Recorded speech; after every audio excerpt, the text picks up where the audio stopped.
কি বানাচ্ছি জানি না, গরম হয়নি, পানি হয়ে তোকে বলছি পাখান করিস যেমন তো ভালো বুঝিস।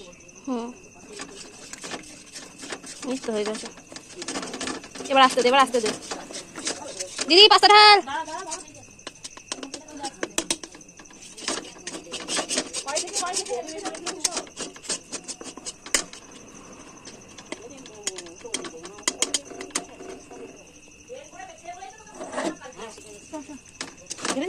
ধর এটা ধর, আমার অসুবিধা হচ্ছে।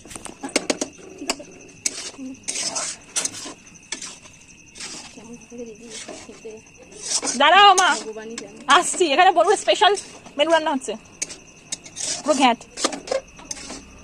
একটা তো লঙ্কা দিলাম, ঝাল হবে এই মশলাটার জন্য। গ্যাস বন্ধ নাকি? এইটা দিয়ে নামিয়ে দেবে, রিজেক্ট পরপর করে দেবে। ভালো না হলে ভালো লাগবে। কত বাজে, সেই সকালে সব জন্য ক্ষীর হয়ে যাবে। নুন দিলাম তো কিছুই তো না।